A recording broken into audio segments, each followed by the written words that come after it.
Sekali lagi Om, kalau Om tidak keberatan, izinkan saya minta makan di sini, izinkan saya tinggal di sini, saya janji membersihkan halaman parkir, kebun, dan mobil Bapak setiap hari.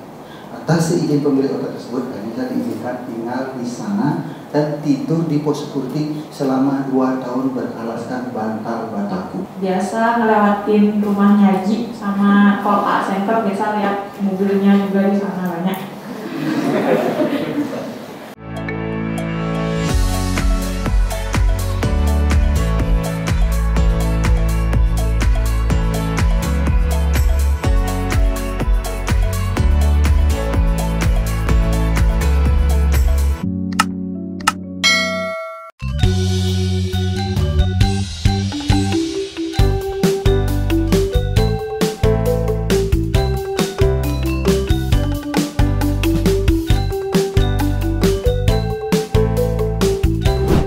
Halo Sobat Haji, dimanapun kalian berada masih bersama saya Odi Krisna Buana hanya di channel Krisna Olahraga Bali. Dan sekarang kita lagi berada di salah satu kampus ternama di Bali, yaitu Universitas Udayana, Fakultas Kedokteran. Ini tempatnya keren banget ya, salah satu kampus yang termegah yang pernah saya lihat. Dan Haji sebagai apa? Haji sebagai narasumber, bagaimana beliau memotivasi para generasi-generasi muda untuk mencapai mimpi-mimpi mereka di masa depan. Saksikan terus bagaimana keseruannya hanya di channel Krisna Olahraga Bali. Ciao!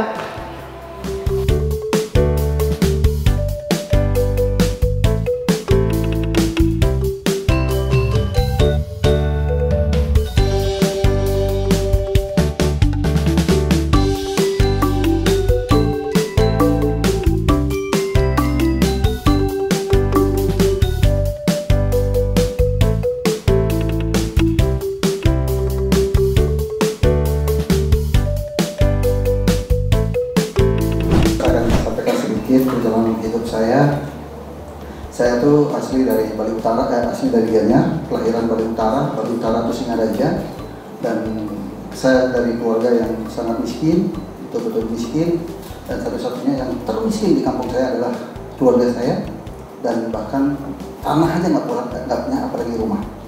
Nah disitulah saya numpang truk yang 8 pagi lewat Pupuan, saya diajak turun beristirahat di Pupuan. Di situ saya baru merasakan namanya nasi cinggu. Iya, karena waktu saya di kampung, nasi putih itu belum jarang saya temui. Paling nasi campur jagung, nasi campur ubi, karena saking miskinnya. Beras kan mahal. Gimana caranya nasi campur jagung, nasi campur ubi? Begitu diajak makan nasi cinggu, itu rasanya luar biasa. Kayak udah jadi usaha rasanya. Tapi kalau dulu dikasih nasi campur, nasi ubi, nasi jagung, bosannya setengah mati. Tetapi kalau sekarang ke dunia kebalik, kepingin menikmati yang masa-masa dulu. Itulah kita. Akhirnya perjalanan kurang lebih 5 kilo, akhirnya saya tembus di daerah Sanur, jalan dari Buyan. Nah, kebetulan pertama kali saya nyampe di situ ada beberapa hotel melati. Ada hotel Musainah, ada hotel Rani. Dan pertama kali saya di sana numpang di pos security. Begitu ada security, saya bilang sama security, Pak Security, izinkanlah saya menumpang di pos security ini sebelum mendapatkan pekerjaan. Atas seizin security, akhirnya saya diizinkan tinggal di pos security. Sore apa yang saya harus lakukan? Saya membersihkan halaman parkir dan kebun hotel tersebut. Sore, tujuannya paling tidak biar dikasih minta makan. Malam jam 12 malam sampai jam 3, saya mencuci mobil yang ada di hotel, di parkiran. Jam 3 saya istirahat tidur sampai jam 7. Jam 7 saya bangun. Tujuannya nyamperin yang punya mobil, dia dapat upah nanti. Jam 7 saya bangun, begitu datang yang punya mobil saya samperin. Oh, saya cuci mobil. Oh, adik yang cuci mobil saya. Waktu itu masih kecil, sekarang baru tua. Adik yang cuci mobil saya. Iya, oh. Tahu nggak yang punya mobil? Nggak tahu, oh. Yang punya mobilnya adalah saya pemilik hotel. Sekali lagi, oh, kalau Om tidak keberatan, izinkan saya minta makan di sini, izinkan saya tinggal di sini, saya janji membersihkan halaman parkir, kebun, dan mobil Bapak setiap hari. Atas izin pemilik hotel tersebut, saya diizinkan tinggal di sana dan tidur di pos security selama 2 tahun beralaskan bantal bataku. Setelah saya dipercaya oleh Pak Sidata, suatu ketika saya ingin membuka usaha. Tapi sebelum saya buka usaha, perusahaan Sidata itu besar karena ada saya. Dulu kecil perusahaan Sidata. Semenjak ada saya membangun perusahaan itu jadi besar. Dan suatu ketika, biasanya di bulan Agustus, just alma mater adik-adik diundur yang ukur adalah saya. Seluruh kampus di seluruh Bali yang ukur jas alma mater adik-adik semua saya. Ukurannya saya sampai sekarang tahu kalau mengukur jas alma mater itu cukup pakai ukuran S, M, L, XL, double L. Tidak mungkin satu-satu diukur kan? Nah itulah saya. Dan saya bisa 2 minggu di kampus mulut di Bukit setiap hari. Itu saya. Harusnya saya belajar dosen dulu seharusnya. Singkat cerita, karena saya sudah merasa maju, sudah merasa mapan, istri saya juga sudah merasa bisa, akhirnya saya memutuskan tahun 94 membuka usaha kecil-kecilan namanya Cok Konveksi di depan Art Center dulu. Namanya Cok Konveksi depan Art Center, masih kecil sekali dulu. Nah, kita tahun 94 buka konveksi namanya Cok Konveksi. Kenapa namanya Cok? Kalau namanya terlalu panjang, Gusti Murah Hanong Konveksi mungkin ngapalnya lama banget. Cok Konveksi cukup 3 huruf, orang nyebutnya lebih cepat gitu. Saya buka konveksi tahun 94. Singkat cerita, proses 6 tahun saya mempromosikan Cok Konveksi. Dan tahun 2001 konveksi saya mulai berkembang. Satu-satunya konveksi terbesar di Bali adalah Siddhartha. Di tahun 2001 ke atas, 2 konveksi terbesar di Bali. Yang pertama adalah Cok Konveksi, yang kedua Siddhartha. Kalah konveksi bosnya, mana buahnya kurang aja.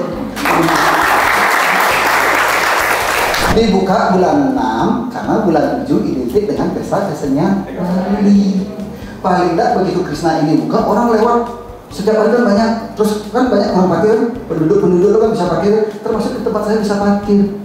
Orang yang kalau udah ada parkir, oh bisa parkir sini, kita terima parkiran. Orang lihat kan, gila Krishna tuh baru buka udah ramai banget, padahal itu orang parkir. Tapi kan orang, mentalnya orang, gila Krishna tuh baru buka udah ramai sekali. Bayangkan 1 bulan udah kesenian tadi, cukup 1 bulan mempromosikan Krishna di situ. Nah, yang kedua cara promosinya apa? Yang kedua saya memulihkan brosur ke Gili Manuk selama 2 bulan, kos 24 jam saya kerja, dibantu oleh teman saya. Isi dengan caranya gimana promosi Gili Manuk? Saya membuat brosur. Dengan membawa brosur ini dapatkan t-shirt keren gratis 1. Itu isi brosurnya.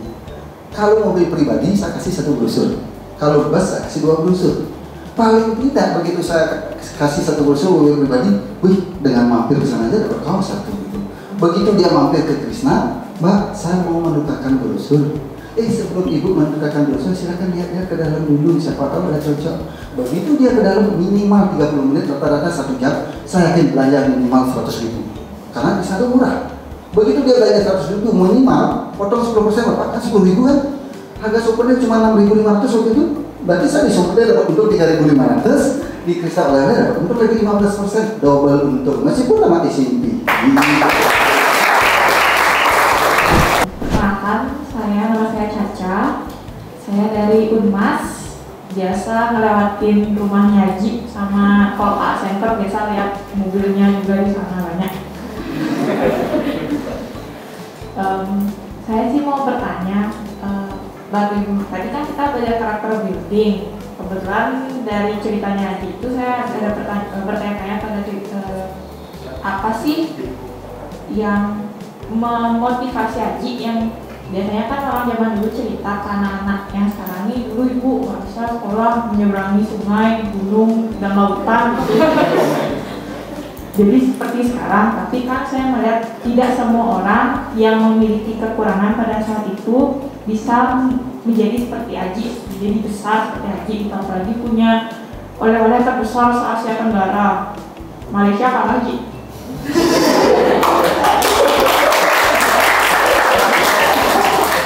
Pernah nggak Haji selama meniti usaha atau karir gitu sebagai pengusaha itu ada ketakutan ini bisa nggak sih, apalagi kan Krishna itu besar sekarang dan dikenal di mana-mana. Apa sih sebenarnya yang ada di pikiran Haji itu sampai bisa seperti sekarang itu sebenarnya, selain dari lingkungan pasti dari diri Haji sendiri itu maksud saya. Apapun hal-hal yang negatif yang kita lalui di perjalanan itu kita selalu balik. Dari perjalanan negatif ini akan jadi positif, tergantung kita cara berpikirnya bisa harmonis untuk mengambil keputusan itu. Nah, makanya yang paling penting untuk merintis usaha atau apapun untuk merintis usaha ataupun jadi dokter nantinya, keramahan itu penting. Iya, kalau jadi dokter nggak ramah, saya yakin susah untuk berkembang. Kecuali memang udah spesialis, memang udah sangat top gitu. Makanya dengan kita selalu welcome atau apa, saya yakin pasien itu akan merasa sembuh. Makanya di sini itu adalah yang paling penting adalah kesederhanaan, keramahan, dan selalu welcome sama orang. Dan memang saya tidak pernah ada merasa takut. Karena kalau takutnya saya udah miskinnya udah dulu. Miskin saya sekarang kalaupun bangkrut ya, maaf ya, kalau pandemi ini bangkrut, saya untuk 10 tahun masih bisa makan. Tetapi andai kan kalau dulu saya mungkin tidak seperti ini, mungkin makan aja susah. Saya selalu berpikir, sepanjang saya kerja, benar-benar kerja, saya yakin tidak ada kata bangkrut. Karena saya adalah orang pekerja langsung, bukan berteori. Teori itu penting, tapi jauh lebih penting praktek. Nah, apapun yang saya buat di Krishna, silakan tanya dari 0 sampai saya bisa jawab. Sepanjang tentang Krishna ya. Bagaimana cara buat teh susu, bagaimana cara buat minyak aji. Karena sebelum saya launching produk, saya yang turun duluan. Paling tidak 70% saya harus tahu caranya membuat. Kenapa gitu?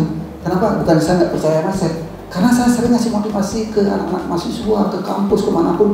Kalau saya cuma hanya berteori, saya takut nanti kalau ada pertanyaan pasti bawain bayi susu, gimana caranya buat? Bingung nanti. Paling tidak saya tahu 70% caranya. Dan yang paling penting adalah jangan pernah merasa, jangan pernah ada jarak, jangan pernah jaga jarak sama karyawan. Saya sama karyawan nggak ada jarak. Makan kita bersama-sama, nggak ada yang dipisahkan.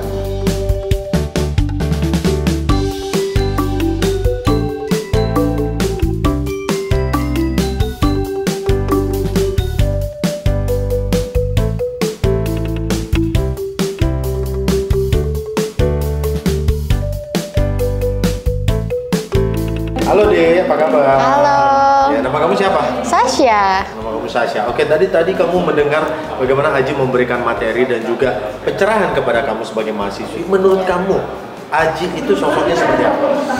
Menurut saya sih setelah mendengar perjalanan hidup dari Aji, kita dapat mencontoh perjalanan hidupnya menjadi salah satu motivator. Jadi saya dapat belajar apa artinya kehidupan, bekerja keras, pantang menyerah, dan selalu berpikir positif dalam menjalankan hidup. Berarti kamu termotivasi atas apa yang Iya. Ya. Ada nggak keinginan kamu untuk menjadi seorang pengusaha? Ada sih, Serius? cuman modalnya belum ada. Oh, kan kata Aji modalnya itu bisa dilihat. Iya. Kemudian nanti kita meniru baru kembangkan. Ya. Iya. Motivasi itu bisa diterapkan nggak dalam hidup kamu? Menurut saya sih bisa setelah lulus kuliah mungkin. Oke. Oke. Thank you ya Sasha. Terima kasih.